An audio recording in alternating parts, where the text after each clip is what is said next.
Um, I am here to make this video tonight to kind of share my life story and what I went through in hopes that it could prevent somebody from going through the same thing I went through. And if they do happen to go through it, maybe they can find help in some sort of way that maybe they didn't know that they had there. But to start it off and go into it, when I was in high school, I was extremely bullied to a certain point where it got out of control, and I don't think anybody can control it anymore. And it got to be a point where I would fake being sick for school, and I didn't want to go to school anymore.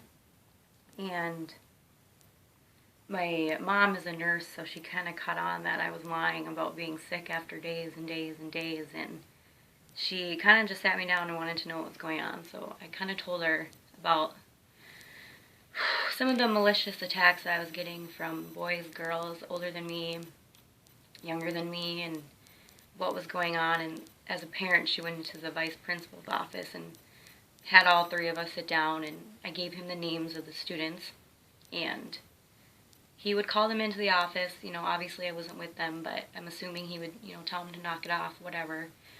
But the next day or the days after, it only made it worse. It only made it like a bigger target for myself. And I couldn't walk down certain hallways in school because I would try to avoid these people. They would sit and wait for the first bell to ring and just sit in a group of people, and my first hour class was down that hallway, and I couldn't walk down it alone. So when it got to that point, I think the vice principal walked me down that hallway to begin with, but after it kept escalating, a couple other teachers would walk me down the hallways in hopes that it would stop, but they kind of took it to a different level when they posted pictures on the outside of my locker of what they thought I looked like or who they thought I looked like. They would post them inside their locker to get a joke out of it, whatever it was to them. But I was humiliated in front of not one but multiple people in my school, and it was an awful time. And when it got to be the time when I was 18 and a half and in my senior year, it kind of just got out of control even more, and I came to realize that a teacher can only protect you for so long before you have to go and do whatever you have to do during your day and go to other classes. They can't aid to one student the whole time. And it just got worse and worse, and it came to a certain point in my life where I tried to take my own life, and I attempted an overdose off a certain medication. And shortly after I did that, I checked myself into the hospital because I realized what I did was wrong. But because I acted on it, that's a huge concern to a lot of people. I was on a 72-hour hold. I was then put in a psych ward, if you should say, for 5 days so they could evaluate me and kind of see what was going on and whatever you could say. And it's only then when you're actually in that situation and in those rooms do you realize how selfish of an act that can be. I watched my mother visit me every day, and I can still remember how her eyes looked when she would come to visit me, that she had been crying. And there's only so much you can do, I couldn't leave. They had to let me do what I had to do. And after I was released, my parents took very good care of me, and they kind of got me back on the right track. After that, I went to college.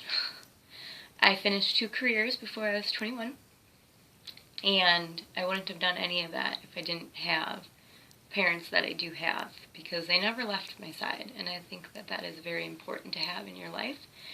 And I am very blessed for that because I know many people don't have that. Now that was a while ago, and I guess I'm also here right now because I'm trying to get over what just happened in the last 48 hours of my life. Because 48 hours ago, it just brought me to that place again that I was in when I was 18 and a half.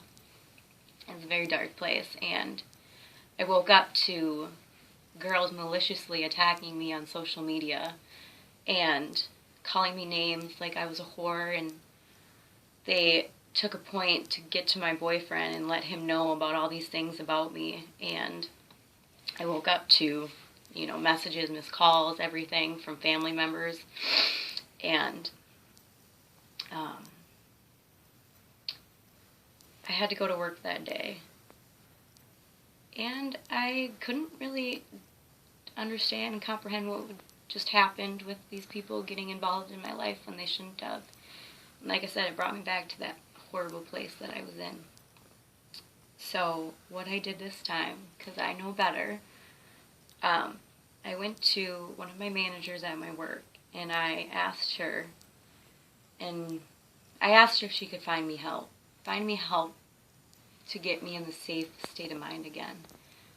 Again, I'm not acting on it, but I'm kind of more thinking in my state of mind. I was thinking, if I were to have acted on this, how would those girls have felt? Would they have felt okay at my funeral? Would they have been able to look my parents in the eye and say they're proud of what they said to me? They're proud of what they did? Because my parents know who they are, except my parents also taught me to never seek revenge, and karma will come to you, and that's exactly what I'm going to do. So I will not give you names, but they know who they are. And I'm 23 years old now, and I'm still being attacked and bullied. And it's coming to that point where, can you stop it? How do you stop it? What do you do? So again, in this state of mind, thinking all that, again, I went to my manager to get help, and she opened me with, open arms, I should say. And she brought me into the hospital. Except this time I was just having the thoughts. Again, this is so different than actually acting on it. She brought me into the hospital and said I did the right thing, and that what I did was right. And it turned out a lot different for me this time. And, my parents were called, my mom was called, my sister came down to stay with me. And all I can say is that if you're in that state of mind, you need to go to somebody. Somebody will help you. And like I can say, I know not everyone has the support of their family like I may do. But hopefully that they might have a loved one, a friend, or a coworker that can help them. Because I went to a manager of all things at my workplace, and she was more than willing to help me, and she was so happy that I had gone to her and prevented anything that could have happened. And she helped me, and that was that person. And after I was released from the hospital shortly afterwards, to my sister, I again had to hear my mom cry on the phone about, hoping this could end. My sister told me that my dad had said on the phone to her, "When will this end?" And he was crying. I've never really seen my parents cry that much, especially my dad. So for him to feel this saddened by something that was happening to his daughter is hard to take as a daughter too. And I can only imagine what they feel as parents and trying to help their child, but how can they really help somebody in this situation other than giving them love and support? And that's what they did. And I couldn't, after I was released from my sister and she kind of let me relax for the day, things just kind of seemed to get worse and worse, and all I thought about was running away and running from my problems. And I had texted my mom that I was going to go away for a little bit and, figure stuff out and whatever. And of course she was worried. My whole family was calling me to see where I was, but I wasn't responding. Maybe a text here and there, one word. And I decided to go to a good friend of mine, someone who doesn't judge, someone who's there to listen. And all my mom wanted to know was that I was in a safe place, and I told her I was. And that's all I told her. I didn't tell her where I was, who I was with. But when I woke up the next day, I found this note on my car. And it says, "Call me before you leave today. glad you found a safe place. And I think that just kind of shows how she took action as a mother. She knew that I would handle this by myself, and I would come home when I was ready to face all the problems, I guess you could say. And she didn't ambush me, she didn't knock on the door. She simply figured out where I was, left a note, and just said, I'm happy that you found a place. As she was, could sleep at night knowing I was okay. And I'm not sure what you can ask more from a parent other than leaving a note letting me know she knows I'm okay, and I'm not going to bother you, I'm not going to blow up your phone, I'm not going to attack you, you need to come home now. It was completely calm and, love you, baby girl, come home. And it took me a while, and then I went home.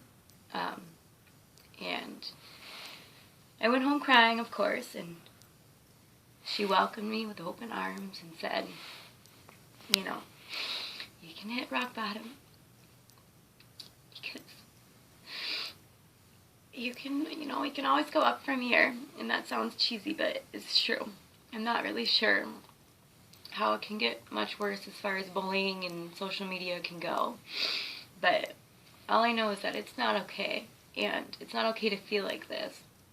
But I know I'm not the only person out there that feels like this, or has gone through what I've gone through, or even worse.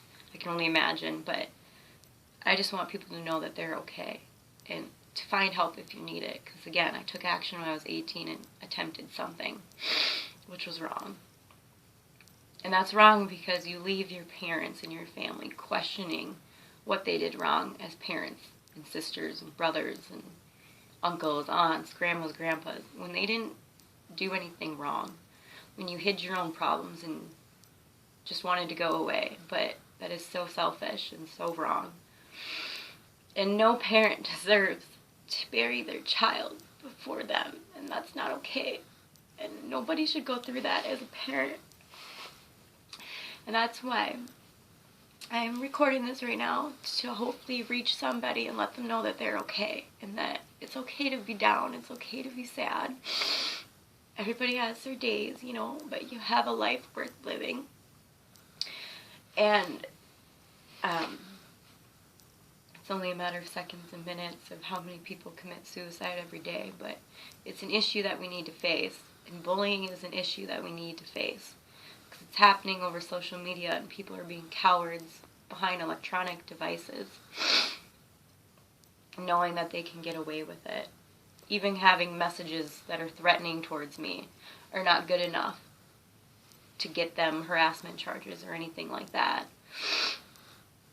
Because I tried, and let me tell you, that's a rough road to go down, and it's expensive, and it's a headache, and it's not worth the time. But if there's anything my parents have taught me, walking away is the best thing you can do. It's not being a coward, it's being strong, and it's being independent to walk away and end it. And that's what you're doing when you're walking away, is you're ending it. You're not a coward. And that's what I did. I walked away from it, and I got help. So again, this is about getting help. You're not alone. There are hotlines, there are crisis centers. I personally let go of my Facebook page because I was kind of over it for the time being. I do have a page that I created a while ago. I haven't been on it recently, but I'm going to do that again. It's called Nikki's World Full of Daymakers. Nikki is an N-I-C-C-I. Go ahead, like it, comment on it, message me if you need it. I'd love to help anybody I could. Again, I'm not sure who this will reach. I'm sure negative things will come my way once again, but I will be that person to show everybody that I'm stronger than that, and you can't break me down by whatever words that you're going to say. But I'm afraid that people who are maybe younger than me, or in middle school or in elementary, aren't that strong yet, and they need help. And you could be that help for them.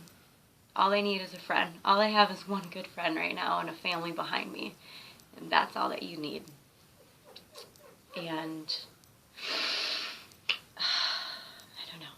I wish everyone good and a safe life. And if you need the help, it's there.